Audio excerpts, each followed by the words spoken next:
Electronic configuration क्या हो जाएगी इसकी 2, 8 और 1। तो हम ये कहते हैं कि सिर्फ और सिर्फ पहला वाला शेल है उसमें तो मैक्सिमम 2 इलेक्ट्रॉन आते हैं, उसके बाद दूसरे वाले शेल में मैक्सिमम 8 इलेक्ट्रॉन आते हैं, तीसरे वाले शेल में मैक्सिमम 18 इलेक्ट्रॉन्स आते हैं, लेकिन वो 8 इलेक्ट्रॉन पर ही स्टेबल हो जाता है। ठीक है, तो 8 इलेक्ट्रॉन आते ही उसको स्टेबिलिटी अचीव हो जाती है, तो फिर वो कहता है कि मुझे और इलेक्ट्रॉन लेने की ज़रूरत नहीं है, तो वो 8 इलेक्ट्रॉन के बाद ही जो अगले इलेक्ट्रॉन आते हैं वो अगले इलेक्ट्रॉन शिफ्ट कर देता है तीसरी शेल में।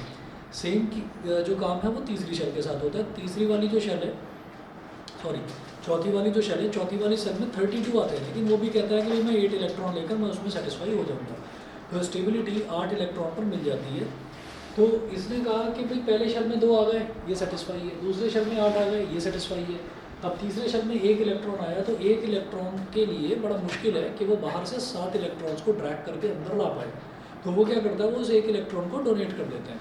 तो इसने इसको 1 इलेक्ट्रॉन को डोनेट कर दिया, तो जो सोडियम है, सोडियम का आयन क्या बन जाएगा, मतलब वैलेंसी किस तरह से लिखी जाएगी इसकी, इसने 1 इलेक्ट्रॉन डोनेट करा, जिसने 1 इलेक्ट्रॉन डोनेट करा उसकी वैलेंसी हो गई 1+, ये हो गया।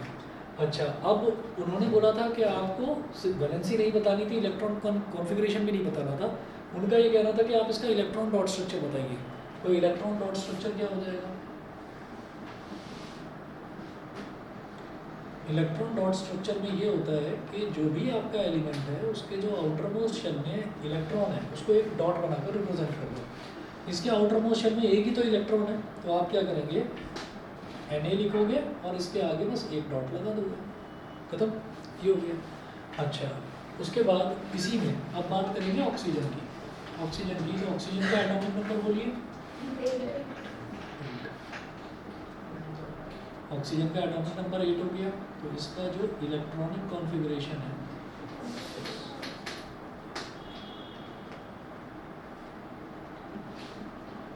इसका इलेक्ट्रॉनिक कॉन्फ़िगरेशन हो जाएगा 2,6। तो इसका दूसरा शेल जो है वो भी, पहला जो शेल है वो तो सेटिस्फाई हो गया, उसके पास तो मैक्सिमम 2 इलेक्ट्रॉन की जगह 2 इलेक्ट्रॉन उसको मिल गए। दूसरे शेल में 6 ही इलेक्ट्रॉन आ पाए, तो इसका मतलब क्या है कि ये 6 इलेक्ट्रॉन डोनेट करना तो बेवकूफ़ी होगी, इट्स बेटर कि बाहर से 2 इलेक्ट्रॉन जो है वो आप गेन कर लीजिए। तो ये क्या करता है, ये बाहर से ना 2 इलेक्ट्रॉन कहीं से मांग लेता है, तो इसने 2 इलेक्ट्रॉन ले लिए, तो जो इलेक्ट्रॉन्स लेता है उसकी वैलेंसी हम बोलते हैं कि माइनस होती है, और जो इलेक्ट्रॉन्स डोनेट करता है, जो इलेक्ट्रॉन्स देता है उसकी वैलेंसी प्लस में होती है। तो जितने इलेक्ट्रॉन दिए, इलेक्ट्रॉन दे रहा है तो उसके जो इलेक्ट्रॉनिक कॉन्फ़िगरेशन है उसमें से एक हट रहा है, तो फिर तो सब्ट्रैक्ट ही हो रहा है ना सबसे। तो नहीं सब्ट्रैक्ट तो हो रहा है, वो तो मैंने मान लिया। हम वैलेंसी इस तरह से कैलकुलेट करते हैं कि नंबर ऑफ प्रोटॉन्स और नंबर ऑफ इलेक्ट्रॉन्स में कौन कितना ज़्यादा है। तो जैसे यहाँ पर हमने कहा कि इसने 1 इलेक्ट्रॉन दे दिया, तो 11 इसका एटॉमिक नंबर है, तो नंबर ऑफ प्रोटॉन्स जो हैं वो तो 11 ही रहे, वो तो चेंज नहीं होते। और नंबर ऑफ इलेक्ट्रॉन्स जो हैं, इसने 1 इलेक्ट्रॉन डोनेट कर दिया, तो कितने बचे, 2 और 8 10। तो अब प्रोटॉन, जो ये पॉजिटिव चार्ज वाला प्रोटॉन है, वो कितना ज़्यादा है इलेक्ट्रॉन के कंपैरिजन में, 1 ज़्यादा, तो इसलिए 1+, इसलिए 1+। ऐसे यहाँ पर अगर हम ये कहेंगे कि इसने बाहर से 2 इलेक्ट्रॉन गेन कर लिए, तो प्रोटॉन्स तो वही हुए एटॉमिक नंबर के इक्वल, 8 के 8 ही रहे, और जो इलेक्ट्रॉन्स हैं वो 2 और 6 8 तो थे ही, उसने सेकंड शेल को स्टेबलाइज करने के लिए बाहर से 2 इलेक्ट्रॉन ले लिए, तो अब टोटल इलेक्ट्रॉन कितने हो गए, 10। तो इलेक्ट्रॉन प्रोटॉन से कितने ज़्यादा है, 2 ज़्यादा, और इलेक्ट्रॉन का चार्ज क्या होता है, नेगेटिव, तो 2- हो जाएगा इसका चार्ज, समझ गए। तो आगे देखिएगा कि यहाँ पर मैं ये बोलूँगा कि इसकी वैलेंसी हो जाएगी 2-, ठीक है। और ये तो समझने वाली चीज़ थी कि कौन कितना ज़्यादा है ना, और उसी हिसाब से उसकी वैलेंसी बन जाती है।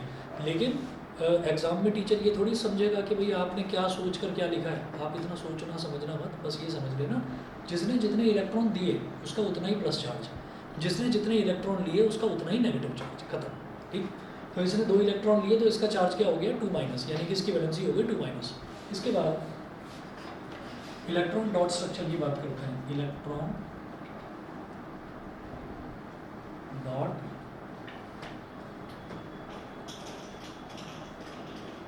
Dot structure. तो इलेक्ट्रॉन डॉट स्ट्रक्चर कैसे बनेगा, ये ऑक्सीजन है, बस ये देखेंगे आउटर मोस्ट शेल में कितने इलेक्ट्रॉन थे, आउटर मोस्ट शेल में 6 थे इलेक्ट्रॉन्स, तो हम क्या करेंगे 6 डॉट्स लगा देंगे, 1 2 3 4 5 6, ये कर दिया, ठीक।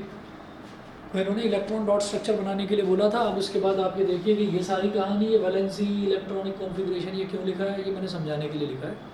इसके लिए भी कि क्यों लिखा गया है अभी डिटेल में बताता हूँ आपको। इलेक्ट्रॉन डॉट स्ट्रक्चर उन्होंने पूछा गया था, तो फर्स्ट पार्ट में हमारे पास इलेक्ट्रॉन डॉट स्ट्रक्चर आ गया। सेकंड पार्ट में देखिए क्या पूछ रहे हैं। सेकंड पार्ट में ये बोल रहे हैं show the formation of sodium oxide by the transfer of electrons.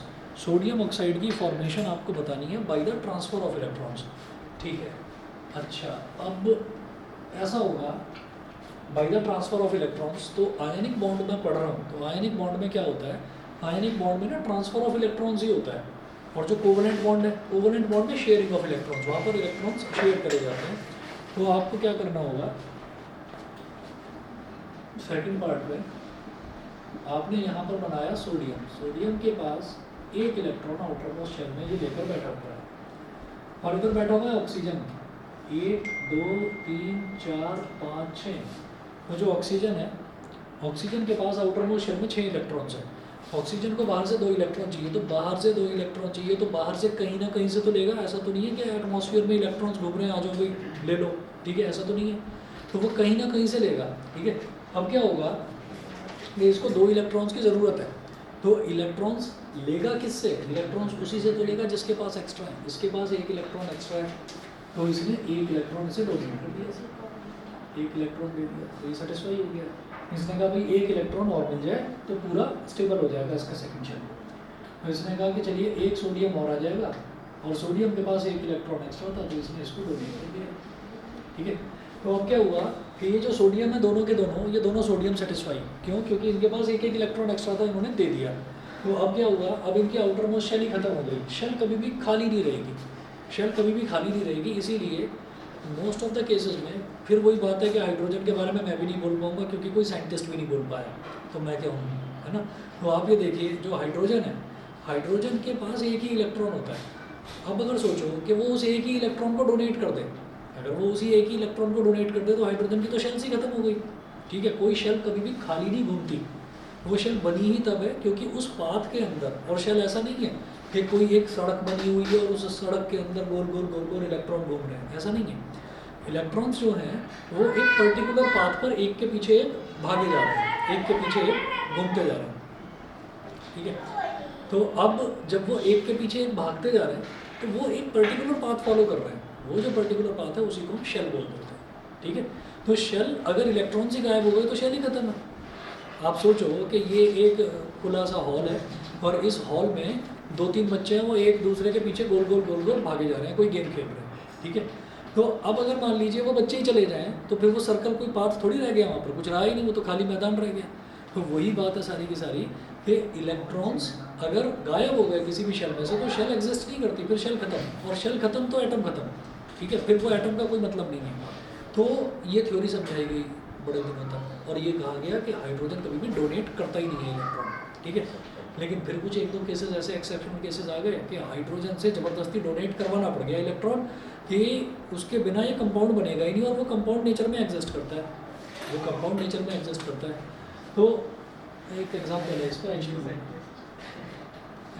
ये नेचर में एग्जिस्ट करता है, इसके बिना नेचर पॉसिबल नहीं है।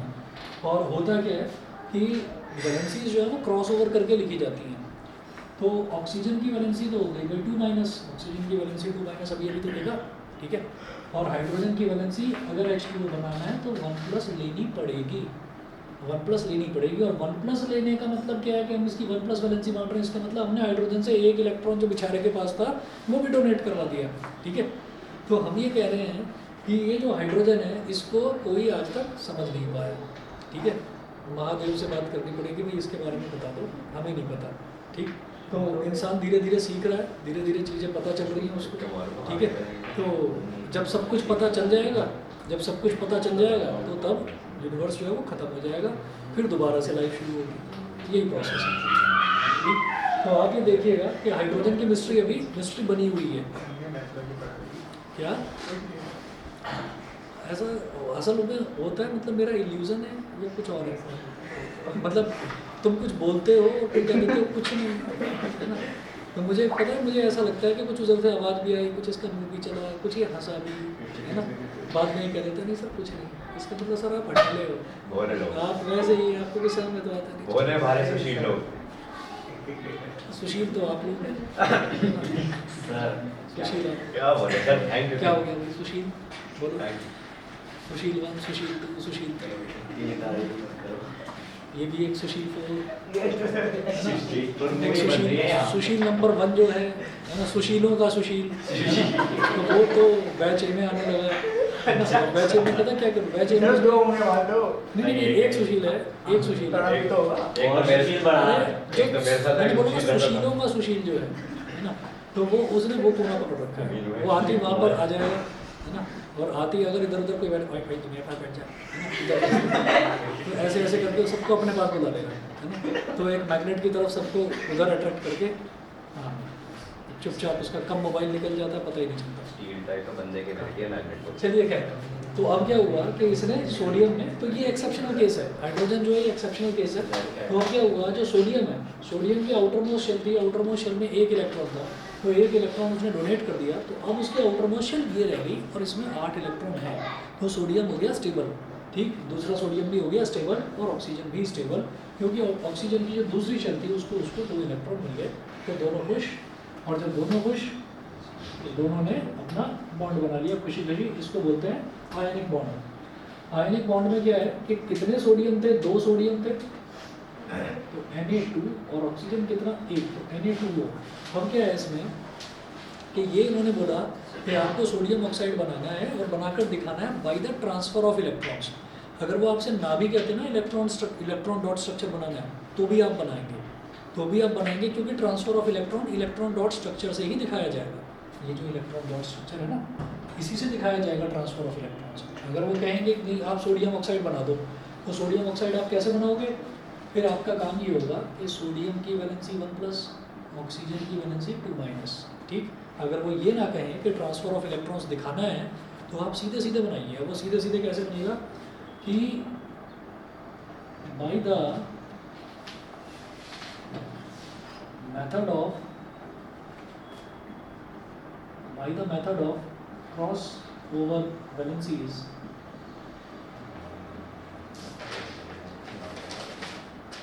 by the method of crossover valency Na1+, O2-, इनका बॉन्ड कैसे बनेगा?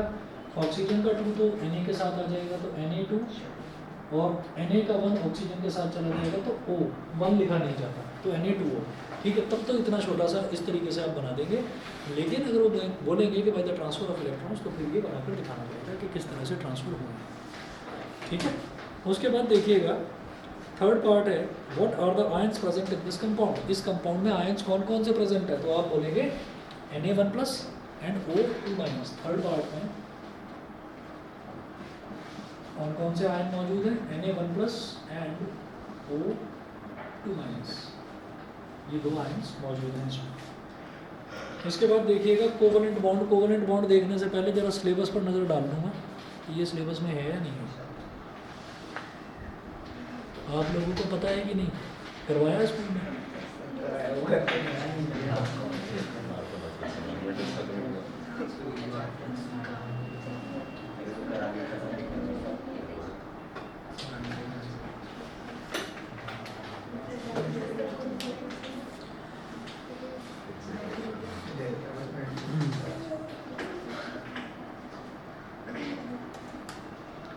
मैं स्क्रीन शेयर कर रहा हूँ, ऑनलाइन वाले बच्चे देख लेंगे, और यहाँ वाले बच्चे जो हैं उनको मैं बता दूंगा, ऐसे ही ऑलरेडी बता दूंगा।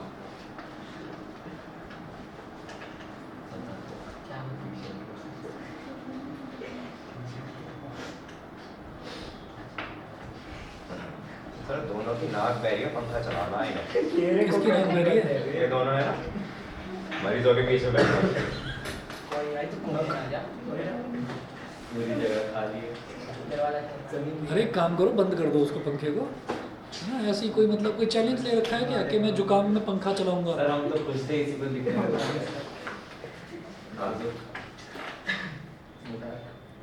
हाँ जी, ये मैं एक स्क्रीन शेयर कर रहा हूँ, दिखाई दे रही है ऑनलाइन वालों को? बताइए। अच्छा, इसमें देखिएगा ये properties metals and non metals, ये आपका सिलेबस खुला हुआ है। Properties of metals and non metals ये हम कर चुके हैं। रिएक्टिविटी सीरीज ये कर लिया है। फिर आगे है formation and properties of ionic compounds. ठीक है, तो बस इतना ही करना है। इसके बाद basic metallurgical process, corrosion and it's prevention, इतना करना है, मतलब कोवेलेंट बॉन्ड वाला पोर्शन आप छोड़ देंगे। तो मैं आपको नोट्स में बता रहा हूँ, मैं शेयरिंग स्टॉप कर रहा हूँ। नोट्स में हम अभी पेज नंबर 34 पर हैं, और पेज नंबर 34 पर बिल्कुल नीचे दे रखा है कोवेलेंट बॉन्ड, ठीक है। तो कोवेलेंट बॉन्ड आपको नहीं करना है। पेज नंबर 35 जो है, पेज नंबर 35 गायब कर दो, ये नहीं करना। 36 नहीं करना है, 37 भी नहीं, 38 भी नहीं, 39 भी नहीं, और कोवेलेंट कंपाउंड्स है ना, कोवेलेंट कंपाउंड्स भी नहीं, 40 भी नहीं, 41 भी नहीं,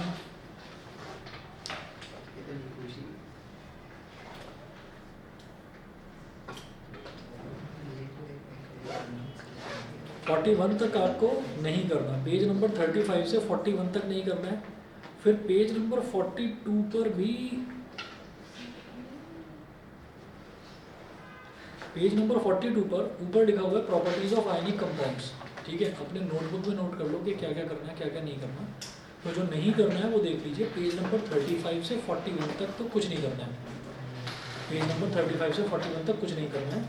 उसके बाद जो पेज नंबर 42 है, उसमें सिर्फ एक प्रॉपर्टीज ऑफ कोवेलेंट कंपाउंड्स है, ये वाला टॉपिक नहीं करना है। ऊपर प्रॉपर्टीज ऑफ आयनिक कंपाउंड्स है, वो करना है, और उसके नीचे जो क्वेश्चन है वो करना है। पेज नंबर 42 पर प्रॉपर्टीज ऑफ कोवेलेंट कंपाउंड्स लिखा हुआ है, बस वो नहीं करना है। इसका मतलब बाकी करना है उसमें, पेज नंबर 42 में। फिर पेज नंबर 43 है, इसमें जो क्वेश्चन दे रखा है ये नहीं करना है। एक क्वेश्चन दे रखा है, ये नहीं करना है। 43 पर जो क्वेश्चन है, मतलब पेज नंबर 43 पर जो क्वेश्चन है, पहला है और दूसरा है, दोनों क्वेश्चन काट दो, नहीं करना है।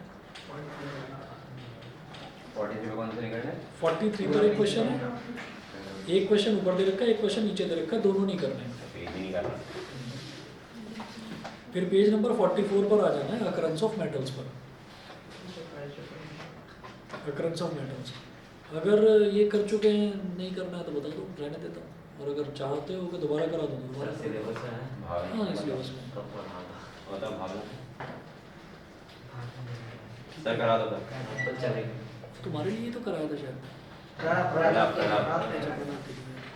एक और सुशील के लिए। मैं बोल गया सर, एक ही दो है वहाँ पे। अरे सुशील का सुशील की बात आ रही एक काम करिएगा, जो एक क्वेश्चन है ना पेज नंबर 42 पर, मैंने प्रॉपर्टीज ऑफ कोवेलेंट कंपाउंड्स बस ये काटने के लिए बोला था। इसमें एक क्वेश्चन है, वो देख लीजिए।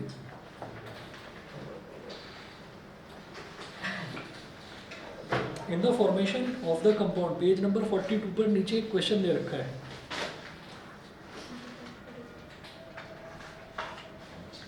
In the formation of the compound AB, तो यहाँ पर कोई एक कंपाउंड बन रहा है AB।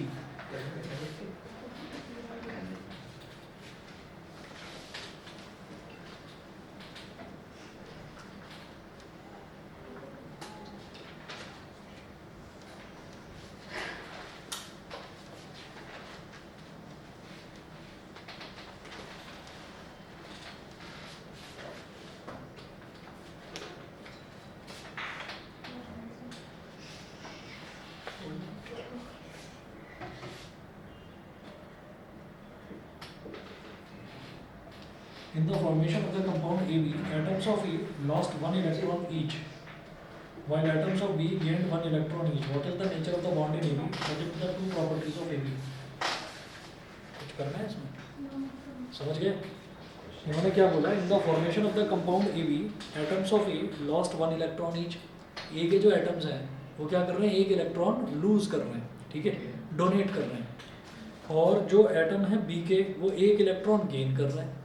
तो एक जो एटम है वो तो इलेक्ट्रॉन लूज कर रहा है, और दूसरा एटम जो है वो इलेक्ट्रॉन गेन कर रहा है।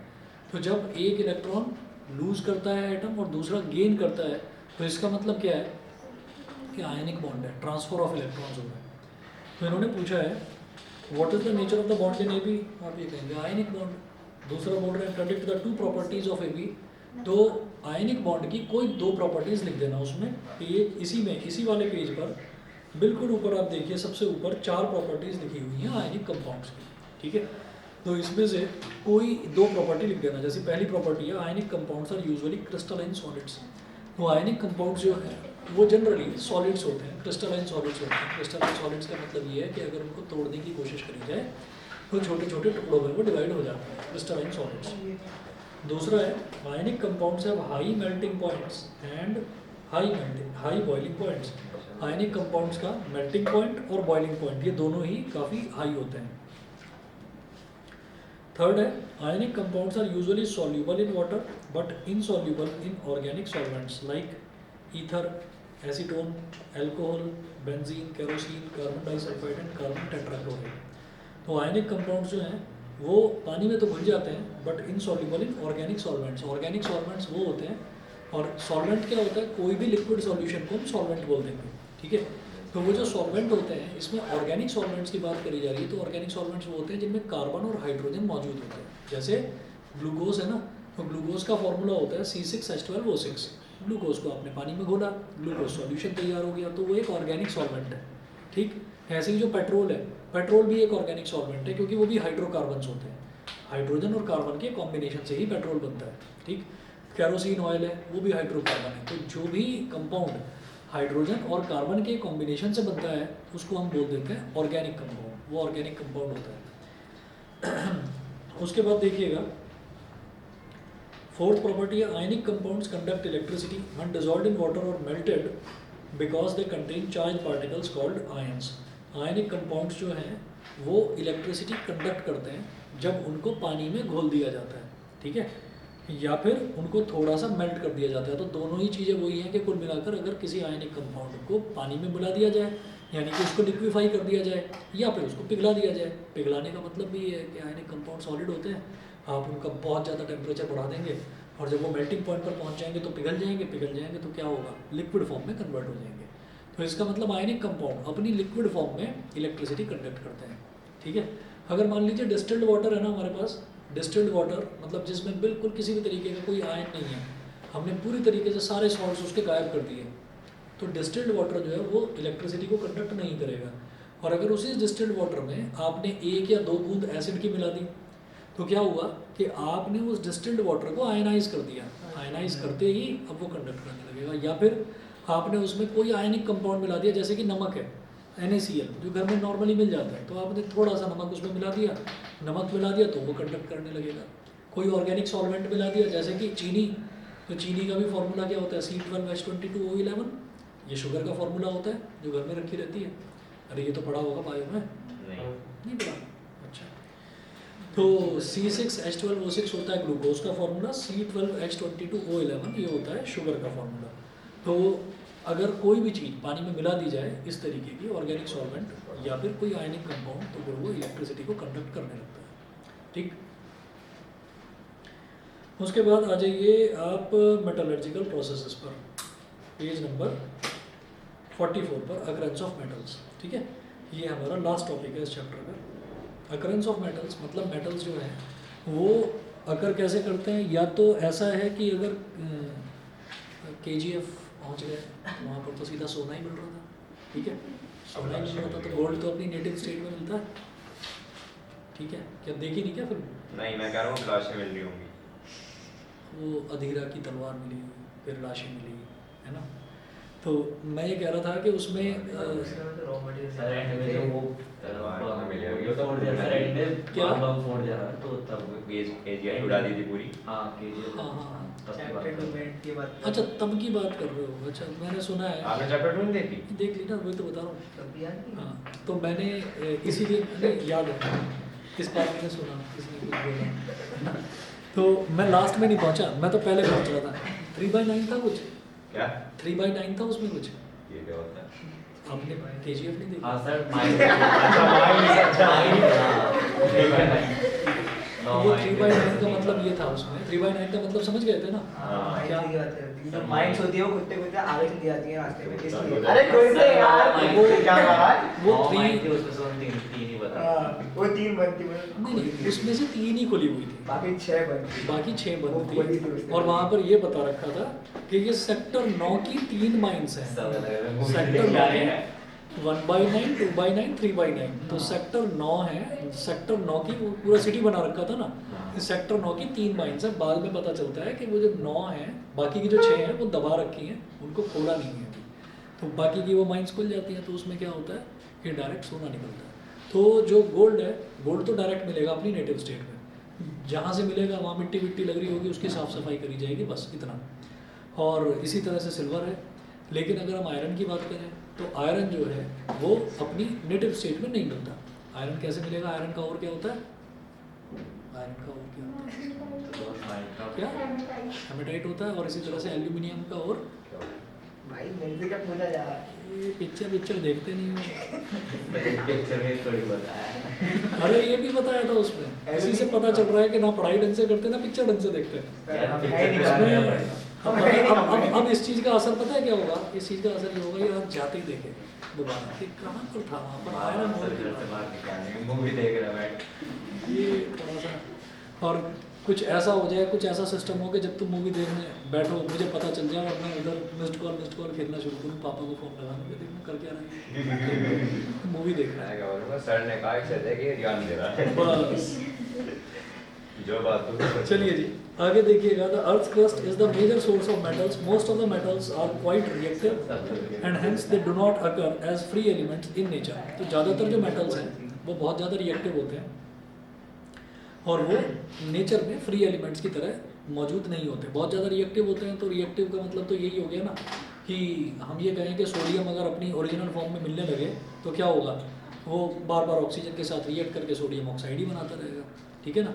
तो इस वजह से ज़्यादातर जो एलिमेंट्स हैं वो बहुत ज़्यादा रिएक्टिव होते हैं, तो वो अपनी फ्री स्टेट में नहीं मिलते, वो कंबाइंड स्टेट में मिलते हैं। कंबाइंड स्टेट का मतलब किसी न किसी कंबाइंड फॉर्म में होते हैं, किसी न किसी एलिमेंट के साथ जुड़े हुए होते हैं। तो आप ये देखिए, only a few less reactive metals like copper, silver, gold and platinum are found in the free state as metals. तो कुछ ही होते हैं जो लेस रिएक्टिव मेटल्स हैं, जैसे कि कॉपर हो गया, सिल्वर हो गया, गोल्ड हो गया, प्लेटिनम हो गया, तो ये किसी के साथ रिएक्ट ही नहीं करते, तो ये अपनी ओरिजिनल फॉर्म में ही मिलता है। Copper and silver metals occur in free state यानी कि native state as well as in the combined state in the form of compounds. Copper और सिल्वर एक्सेप्शन है, केमिस्ट्री पढ़ रहे हैं ना, तो केमिस्ट्री में रूल तो बना ही नहीं सकते ना, जैसे ही रूल बनाएंगे एक्सेप्शन सामने खड़ा तैयार मिलता है। तो हम कह रहे हैं कि ये भी नेटिव स्टेट में मिलते हैं, लेकिन तभी ये कहते हैं कि नहीं नहीं मैं अलग हूँ थोड़ा सा, है ना। तो कॉपर और सिल्वर कह रहे हैं कि नहीं भाई हम जो है नेटिव स्टेट के अलावा कंबाइंड स्टेट में भी मिल जाते हैं। उसके बाद नेक्स्ट पेज पर आइए, page number 45। All the metals which are placed above copper in the reactivity series are found in nature only in the form of their compounds. तो रिएक्टिविटी सीरीज में कॉपर से ऊपर जितने भी एलिमेंट्स आते हैं वो सारे के सारे अपनी कंबाइंड स्टेट में मिलते हैं, नेटिव स्टेट में नहीं मिलते। They are found in nature only in the form of their compounds. तो किसी ना किसी तरीके का कोई कंपाउंड होता है। अब बात करेंगे मिनरल्स की और ओर्स की। The natural materials in which the metals और their compounds are found in earth are called in which the metals और their compounds are found in earth are called minerals. तो अर्थ की जब excavation करते हैं, खुदाई करते हैं, तो नेचुरल मटेरियल्स जो हमको मिलते हैं उन्हीं को हम मिनरल्स बोल देते हैं। These minerals from which the metals can be extracted conveniently and profitably are called ores. अच्छा, सारे के सारे मिनरल्स जो हैं, सारे के सारे मिनरल्स से हम क्या कोई ना कोई मेटल क्या डिराइव कर सकते हैं? ये कहेंगे नहीं कर सकते, लेकिन जिन मिनरल्स की हेल्प से हम कोई मेटल को एक्सट्रैक्ट कर सकें, ऐसे मिनरल्स को हम बोल देते हैं ओर्स, ठीक है। So all the ores are minerals. तो जितने भी ओर्स हैं वो तो मिनरल्स हैं, क्योंकि मिनरल्स जो हैं सारे मिनरल्स से हम मेटल एक्सट्रैक्ट नहीं कर सकते, लेकिन जिनसे हम कर सकते हैं उनको हम ओर्स बोल देते हैं। तो सारे ओर्स तो मिनरल्स हैं, but all the minerals are not ores. क्यों? क्योंकि सारे मिनरल्स से मेटल एक्सट्रैक्ट नहीं करा जाता, जिनसे मेटल एक्सट्रैक्ट करते हैं उनको ओर बोलते हैं, समझ गए। तो all the ores are minerals but all the minerals are not ores. फिर बात करते हैं जी एक्सट्रैक्शन ऑफ मेटल्स की। To obtain a metal from its ore is called extraction of metal. The various processes involved in the extraction of metals from their ores and refining are known as metallurgy. तो metals का जो extraction करा जाता है, जो ores से metals को extract किया जाता है, मतलब बाहर निकाला जाता है, तो उस प्रोसेस को हम मेटलर्जी बोल देते हैं। The 3 major steps involved in the extraction of a metal from its ore are. 3 major steps होते हैं। पहला क्या है, concentration of ore. Concentration of ore का मतलब है enrichment of ore. Enrichment of ore इसका मतलब ये है कि जैसे जैसे मान लीजिए हमको कॉपर मिला, अपनी कंबाइंड स्टेट में मिला। अब क्या करेंगे, अपनी कंबाइंड स्टेट में मिला, तुमने कुछ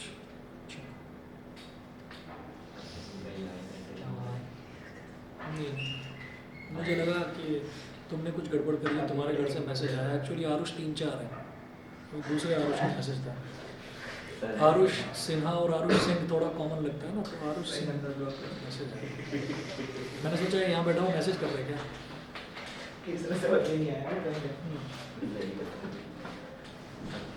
तभी मैं सोचा, मैंने कहा ये सोते हुए तो कोई मैसेज नहीं कर पाएगा, है ना, तो ये तो नहीं है इसका मतलब। कंसंट्रेशन ऑफ ओर, थोड़ा जाग जाओ।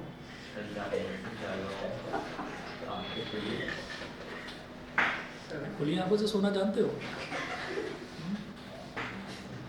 कंसंट्रेशन ऑफ ओर ये है।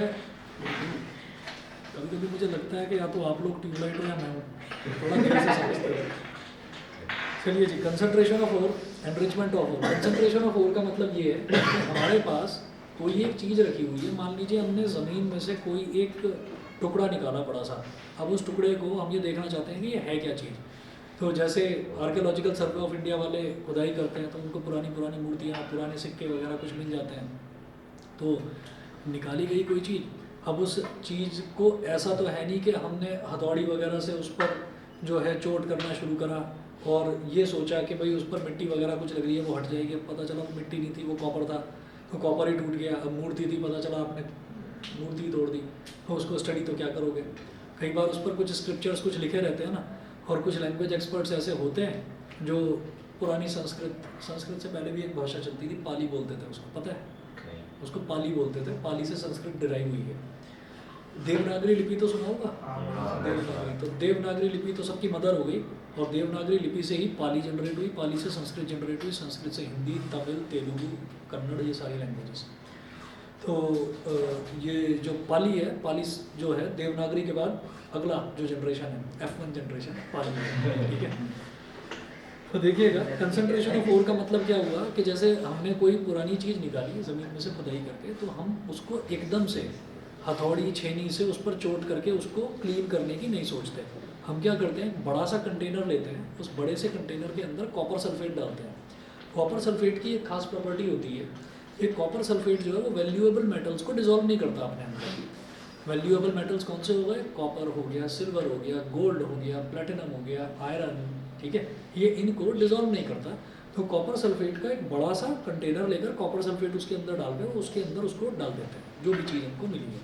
तो उसमें से जो अनवांटेड मटेरियल्स होते हैं, मिट्टी है, सैंड है, रॉकी मटेरियल्स है, तो वो जो सारी चीज़ें हैं, वो सारी चीज़ें जो हैं वो अलग हो जाती हैं, फिर उसको छानकर अलग निकाल देते हैं। तो this process is called concentration of ore. आपने ओर को थोड़ा सा कंसंट्रेट कर दिया। ओर मतलब जो भी चीज़ ज़मीन से मिली, अब चाहे वो मिट्टी का ही टुकड़ा हो, ठीक है, बाद में पता चले कि यार क्या किस पर मेहनत कर रहे थे तो सारा पिघल गया, कुछ बचा ही नहीं, मिट्टी मिट्टी थी इसमें। तो ऐसा भी बहुत बार होता है, जो हिस्टोरियंस हैं उनके साथ में ऐसा भी बहुत होता है। तो क्या हुआ, इस प्रोसेस को हम बोलते हैं कंसंट्रेशन ऑफ ओर। उसके बाद है conversion of concentrated ore into metal. फिर जो कंसंट्रेटेड ओर होता है उसको हम मेटल में कन्वर्ट करते हैं, दूसरा स्टेप ये है। और तीसरा स्टेप है रिफाइनिंग और purification of impure metal. Impure metal का मतलब ये नहीं है कि वो जो है अपवित्र है। इम्प्योर का मतलब क्या है कि उसमें मिट्टी, सैंड वगैरह ये कुछ लगा हुआ अगर अभी भी फिलहाल रह गया है तो उसको और क्लीन करा जा सकता है। तो कंसंट्रेशन ऑफ ओर है ये वाला पहला जो स्टेप है, कंसंट्रेशन ऑफ ओर। इसमें देखिए, the unwanted impurities like sand, rocky material, earthy particles, limestone, mica etcetera present in an ore are called gangue, GANGUE। इसको गैंगू बोलते हैं। अब इसमें माइका वो मत समझ लेना, वो जी माइका लगाई जाती है ना, कि माइका तो ये है, ये कहाँ पर ज़मीन पर मिलेगी, खुदाई में, है ना। तो माइका भी एक मटेरियल होता है, और ये जो है ये उस मटेरियल से बनाई जाती है, इसलिए इसको माइका बोल देते हैं। एक्चुअली ये माइका नहीं है, इसको सन माइका बोलते हैं। क्या बोलते हैं? Sun mica, SUNMIC, sun mica. Before extracting the metal from an ore, it is necessary to remove these impurities or gangue By removing the Gangu, we get a concentrated ore containing a much higher percentage of metal. तो जब हम Gangu को remove कर देते हैं तो अब हमको जो ओर मिलता है उसमें मेटल की परसेंटेज बहुत ज़्यादा होती है। क्यों? क्योंकि उसमें से आपने जो अनवांटेड मटेरियल था वो आपने रिमूव कर दिया। ठीक है। सेकंड है conversion of concentrated ore into metal. अब कंसनट्रेटेड ओर को, कंसनट्रेटेड ओर क्या है? वो ओर जिसको आपने एक सॉल्यूशन में डिप करा, सॉल्यूशन में डिप करने के बाद आपने जो अननेसेसरी जो बेकार की चीज़ें थी, जो गंदगी थी, उसको आपने रिमूव कर दिया। तो अब जो मेरे पास ओर बचा है वो कौन सा बचा है? कंसनट्रेटेड ओर। अब मैं उसको मेटल में कन्वर्ट करना चाहता हूँ। तो मेटल में कन्वर्ट करने की 3 अलग अलग प्रोसेसेस हैं। मतलब उस कन्वर्जन वाले प्रोसेस को 3 कैटेगरीज में डिवाइड करा जाता है। पहला हाईली रिएक्टिव मेटल्स, दूसरा मॉडरेटली रिएक्टिव मेटल्स और तीसरा less reactive metals. Highly reactive metals में ये 5 याद रखना: सोडियम, पोटेशियम, कैल्शियम, मैग्नीशियम और एल्यूमिनियम। तो ये तो हो गए हाईली रिएक्टिव मेटल्स। तो इनके लिए अलग प्रोसेस होगा। फिर आते हैं moderately reactive metals. Moderately reactive metals में आएगा जिंक, आयरन, लेड और कॉपर। और तीसरी कैटेगरी है लेस रिएक्टिव मेटल्स। तो ये हो गया कॉपर और मरकरी। अब इसमें 3 जो हैं, 3 मेटल्स ऐसे हो गए जैसे सिल्वर, गोल्ड और प्लेटिनम। तो ये इनके बारे में लिखा है साफ कि फाउंड इन नेटिव स्टेट। ये अपनी सीधे सीधे नेटिव स्टेट में ही मिलता है। नेटिव स्टेट का मतलब क्या है कि इनके लिए कोई आपको ज़्यादा साफ सफाई की ज़रूरत नहीं पड़ती। इनको बस आपने कॉपर सल्फेट में डाला, सॉल्यूशन में डाला, सॉल्यूशन में डाला, वो मूर्ति अगर सोने की है तो जितना भी कचरा है वो बहकर निकल गया और हमने देखा कि चमचमाती हुई गॉडेस सरस्वती की मूर्ति हमको मिल गई। ठीक है, आगे चलते हैं। Extraction of highly reactive metals. तो अब मेरे को हाईली रिएक्टिव वाला केस देखना है। The highly reactive metals are extracted by the electrolytic reduction of their molten chlorides और ऑक्साइड्स। मॉल्टन क्लोराइड्स और ऑक्साइड्स।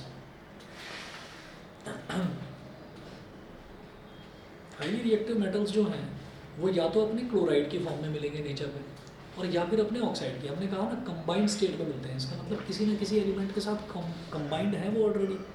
तो पहला ही एग्जांपल हम ले रहे हैं क्योंकि हम मेटल को एक्सट्रैक्ट करना चाह रहे हैं। तो पहला ही एग्जांपल हम ले रहे हैं सॉल्ट का। ज़मीन की खुदाई करी तो खुदाई करने से हमको पहले तो ये सोचते थे कि समंदर है, समंदर के पानी को लिया, पानी को फैला दिया चारों तरफ, पानी इवेपोरेट हो गया, जो बचा वो नमक था। ठीक है, तो पहले तो ये सोचते थे। फिर उसके बाद ज़मीन की खुदाई में भी पता चला कि यार ये तो रॉक सॉल्ट, यहाँ से भी हमको नमक मिल रहा है, उसको रॉक सॉल्ट बोलते हैं, सेंधा नमक। ठीक है, सुना है कि नहीं? वही है, हाँ, मम्मी घर में वही यूज़ करती है। बहुत अच्छी बात है, बड़ा है। दिमाग के लिए अच्छा है, इसीलिए इतना तेज चलता है दिमाग तुम्हारा। ठीक है ना, तेज तो बहुत चलता है। बहुत ज़्यादा है ना भाई। कुछ कहाँ नीचे मुँह छुपा कर कहाँ खांस रहे हो। सर इसको हैजा हो गई। हैजा क्या होता है? पता है ऐसे पता नहीं। मैं बताता हूँ ना क्या होता है, मैं बताता हूँ। हैजा का मतलब होता है कोलरा। कोलरा तो सुनी है ना बीमारी? नहीं।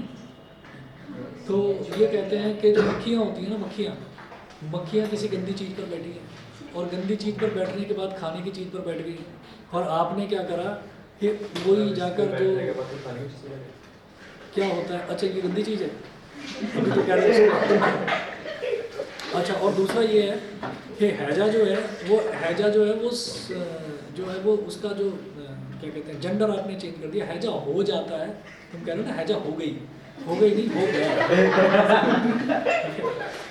तो ये तो वही वाली बात है कि मुझे बहुत तेज से नींद आ रहा है।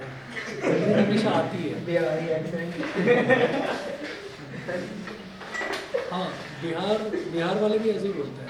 हमारे एक सर थे, वो बंगाली थे, तो उनको जब पढ़ाने आए ना, बिहारी से बंगाली। हाँ नहीं बंगाली थे, वो बिहारी नहीं थे।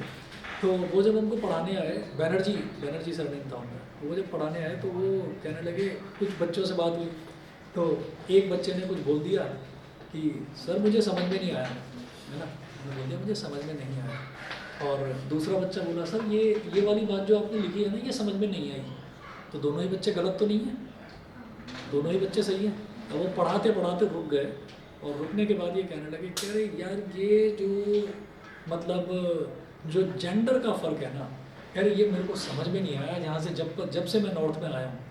कह रहे आप यकीन मानना 5 साल तक तो मुझे नींद आती ही थी। कह रहे नींद आना तो अब शुरू हुआ है ना, नहीं नींद आता था, नींद आनी तो अब शुरू हुई है। हमें समझ में नहीं आया हमने क्या किया। फिर अपने आप उन्होंने बताया कह रहे हमें पता ही नहीं था, कह रहे मैं तो ऐसे ही कहता था कि बहुत तेज़ नींद आ रहा है। फिर किसी ने बताया कि नहीं नींद आती है, आता नहीं है। फिर किसी ने समझाया, तो फिर कह रहे हैं कि अब ये बोल रहा है कि समझ में नहीं आई। तो फिर एक बच्चे ने उठकर समझाया, कह रहे सर ये बोल रहा है कि ये बात मुझे समझ में नहीं आई। अब देखो उसको आ गई ये समझ में, अब उसको भी आ गई, ये बड़ा खुश है वो।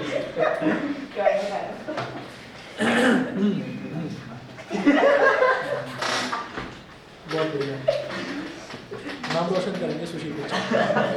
चलिए आगे देखिएगा, तो जो सोडियम क्लोराइड मिला जमीन में से, सोडियम क्लोराइड मिला, अब सोडियम क्लोराइड का इलेक्ट्रोलिसिस करा दिया। इलेक्ट्रोलिसिस क्या होता है भाई? इलेक्ट्रोलिसिस का मतलब ये होता है कि एक वायर इधर से लिया, पॉजिटिव टर्मिनल से जोड़ा बैटरी और एक नेगेटिव टर्मिनल से जोड़ा, और दोनों को आपने लगा दिया, जो भी एलिमेंट है उसमें आपने लगा दिया। अब वो जो एलिमेंट है वो मॉल्टन स्टेट में होना ज़रूरी है। ये नहीं कि अब कोई पत्थर पड़ा हुआ, पत्थर पे ही करंट लगाया जा रहा है, कुछ हो ही नहीं रहा, ये पत्थर टूट क्यों नहीं रहा है, इसके आयन क्यों नहीं सेपरेट हो रहे।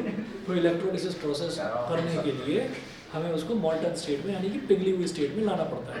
ठीक है, चलिए जी, तो होता है ना दिमाग में ये आता है कि सर ने तो बताया था ये तो रॉक सॉल्ट देखो पड़ा हुआ है, मैं तब से करंट दिए जा रहा हूँ, इसके तो टुकड़े ही नहीं टूटे, सोडियम चाहिए था मुझे, अलग क्लोरीन चाहिए था, कुछ भी नहीं मिला।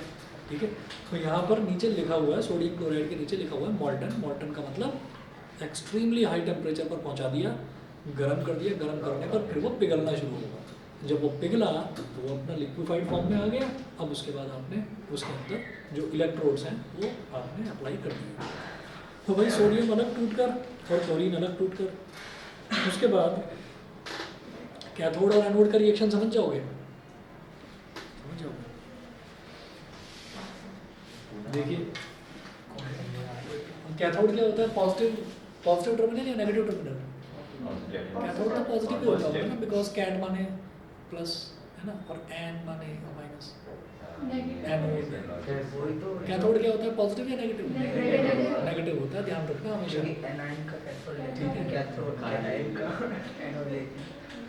भाई जो कैटायन है ना, जो कैटायन है, कैटायन क्या हो गया, पॉजिटिवली चार्ज हो गया, और एनायन जो है वो नेगेटिवली चार्ज हो गया। और जो टर्मिनल्स होते हैं इनको कैथोड और एनोड बोलते हैं, वो उल्टे होते हैं। तो उसमें जो कैथोड है वो नेगेटिव है और एनोड जो है वो पॉजिटिव है। बस ये याद रखना, कैटायन एनायन याद रहेगा ना। आयनिक आयंस तो पढ़ेंगे आप, तो जब आयंस आप पढ़ेंगे तो उसमें कैटायन एनायन तो याद रहेगा। तो जो कैटायन है वो पॉजिटिव है, तो कैटायन का भाई जो कैथोड है वो नेगेटिव है। इसका मतलब ये जो कैथोड है ये नेगेटिव टर्मिनल है, और इस नेगेटिव टर्मिनल के पास कौन जाएगा? Positive sodium. पॉजिटिव सोडियम है ना, पॉजिटिव सोडियम यानी कि Na+, Na+। पोटेशियम है। पोटेशियम अच्छा ये पोटेशियम में बहुत भूल गया था, चलो सोडियम को बताया। सोडियम चला गया 4:30 बजे को, आज ऑनलाइन था, अरे आज ऑनलाइन था। सर पता ही बोला आया नहीं वो, बारिश का खतरा लग रहा होगा उसको, कहीं बारिश का। सर ऑनलाइन यार अंदर आया नहीं। बोल तो रहा था उधर से, पढ़ रहा था। मैंने एक दिन पूछ लिया था, तो कह रहा कि सर वो नलायक बच्चों ने ना परेशान कर रखा, मेरे को पढ़ने नहीं देता है ना। कम मिलेगा क्या? तो मैंने कहा कौन कौन नलायक है? कह रहा अरे सर रहने दो, आप जानते तो कौन कौन नलायक है। जाने तो ये होगा हो गए। Na+ का मतलब क्या है? ये जो सोडियम है सर फ्लैट नंबर पता है उसका? हाँ फ्लैट नंबर क्या है? फ्लैट नंबर नहीं मालूम अरे मेरे भाई को। ये बता, इसे बताओ। किसका? किसको पता है? मैदान ये का। बता देगा। तुम भी तो दिल्ली से आते हो ना। अरे बताना। मैदान में क्वेश्चन मारा है। देखिए अब चलो जरा इधर देखो। 68902 6 68902 6 से 902। अब इधर देखो। ठीक है मैं सर। नोट Na1+ जो है, Na1+ का मतलब क्या है कि एक इलेक्ट्रॉन को डोनेट ऑलरेडी कर चुके हैं। ठीक है, मैं क्या चाहता हूँ, मैं सोडियम चाहता हूँ, सोडियम मिल जाए। तो सोडियम कैसे मिलेगा? वो सोडियम आयन तो मिल गया क्योंकि आपने नमक को पिघलाकर आपने इलेक्ट्रोलिसिस कराया, तो उसके आयन्स टूटकर अलग अलग हो गए। तो मैंने सोडियम 1+ मिल गया, सोडियम प्लस यानी कि सोडियम आयन मिल गया, मुझे सोडियम चाहिए। जैसे चाहिए अब सोडियम, भाई सोडियम 1+ है यानी कि ये एक इलेक्ट्रॉन डोनेट कर चुका है, तो भाई इसको एक इलेक्ट्रॉन दे दो तो फिर ये सोडियम बन गया। समझ गए? ठीक है, ऐसे ही जो रिएक्शन अगला है वो एनोड पर है। एनोड पर है, एनोड होता है पॉजिटिव टर्मिनल। तो पॉजिटिव के पास कौन जाएगा? नेगेटिवली चार्ज पार्टिकल, यानी कि क्लोरीन 1 माइनस, ये चला जाएगा, ठीक है। अब क्लोरीन 1 माइनस यहाँ पर चला गया, इसका मतलब क्लोरीन एक ले चुका है ऑलरेडी, एक इलेक्ट्रॉन ले चुका है वो, उसके पास एक एक्स्ट्रा है, हमें क्लोरीन चाहिए, तो इसमें से एक इलेक्ट्रॉन जो वो ले चुका है वो कहो कि भाई आप वो इलेक्ट्रॉन वापस दे दो, तो इलेक्ट्रॉन डोनेट कर दिया, निकाल कर दे दिया वापस, लो भाई पकड़ो, क्लोरीन मिल गया, ठीक है। अब आप ये देखेंगे कि यहाँ पर जो है, यहाँ पर मैंने 2 क्यों लगा रखा है सबको, वो 2 इस वजह से लगा रखा है क्योंकि जो क्लोरीन है, क्लोरीन कभी भी सिंगल एटॉमिक स्टेट में, मोनो एटॉमिक स्टेट में कभी भी एग्जिस्ट नहीं करता, ये डाई एटॉमिक स्टेट में एग्जिस्ट करता है। तो जो रिएक्शन था वो रिएक्शन ये था कि NaCl है, NaCl और NaCl का जब इलेक्ट्रोलिसिस कराएंगे तो ये टूटकर सोडियम में और क्लोरीन में डिवाइड हो जाएगा, अब क्लोरीन क्योंकि डाई एटॉमिक स्टेट में है तो Cl2 हो गया, अब इसको बैलेंस करने के लिए यहाँ पर 2 लगाया, तो ये सोडियम का बैलेंस बिगड़ गया, तो यहाँ पर भी 2 लगाया, तो इसलिए सब जो है वो 2 एटम मिल गए। तो इसलिए क्या करें, इसके आगे भी 2 लगा दें, इसके आगे भी 2 लगा दें, इसके आगे भी 2 लगा दें, क्लोरीन डाई एटॉमिक स्टेट में रहता ही है, इसके आगे भी 2 लगा दें और इसके आगे भी 2 लगा दें, हो गया, ठीक है ना, ये करना है। बाकी आगे का अगली क्लास में कराता हूँ, आज इतना ही कर दीजिए। कितना बच रहा है? लास्ट पोर्शन चल रहा है, एक क्लास चाहिए होगी या ज़्यादा से ज़्यादा 2 बस। तो सब कल ही कर लो, इसे खत्म करो, कल इसे खत्म ही कर। देख लो, मर्जी है, मर्जी है, अगर आप कहते हैं तो कल साइंस करा देंगे। ठीक है, कल साइंस ही करते हैं। मेरे हिसाब से मैथ्स कर लो, कई दिन हो गए साइंस करते हुए, बोर हो जाओगे। ऑनलाइन